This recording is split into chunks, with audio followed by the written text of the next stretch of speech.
का जी कहाँ के तैयारी बा? जात है कमाए। ना जी हमके अकेले छोड़ के मत जाई। अरे कमाई ना तो खैबू का। हम अपन कैसहू जिंदगी बिता ले। सुनो दूरे दूरे बाड़ू तनी पास आवरानी, जाए के जरूरी बाटे बुझा परेशानी। ए सुना ताड़ू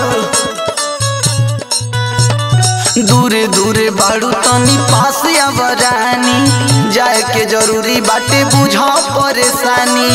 सुना तो गारी अखिया से आंसुआ गिरई हना, रोई मोरिया हरी जावनिया, रोई मोरिया हरी जावनिया, पिया रंगुना जई हना, रोई मोरिया हरी जावनिया, पिया रंगुना जई हना, रोई मोरिया हरी जावनिया। पिया रंगुना जई हना, रोई मोरिया हरी जावनिया, पिया रंगुना जई हना, रोई मोरिया हरी जावनिया।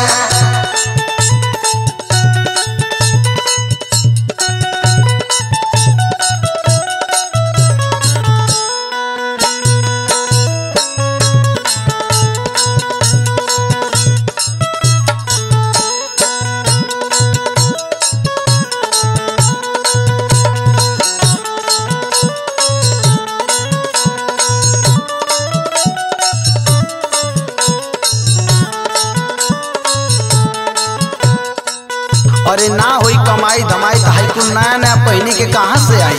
सुनो ना कमाई तो कहवा से खईबू हो, नया नया कैसे साड़ी झमकईबू हो। भले मड़ई में कोलेब गुजारा पिया, संगे रहो न करबे सहारा पिया। तमाई बाबू के तुरानी भूलई हना, रोई मोरिया हरी जावनिया, रोई मोरिया हरी जावनिया, पिया रंगुना जई हना, रोई मोरिया हरी जावनिया, पिया रंगुना जई हना, रोई मोरिया हरी जावनिया। पिया रंगुना जई हना, रोई मोरिया हरी जावनिया, पिया रंगुना जई हना, रोई मोरिया हरी जावनिया।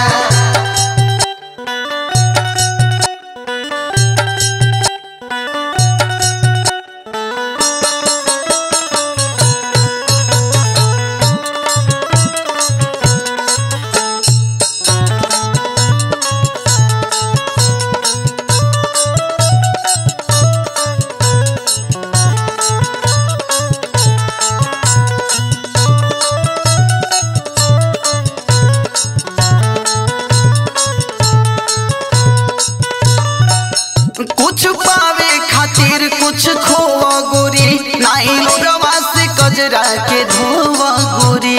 ए धरे रटी सानु शिव हम भुलावे लहो, काहे बिरहीन जोगिनिया बनावे लहो। सुनो परदेसी के जान तू रोई हना, रोई मोरिया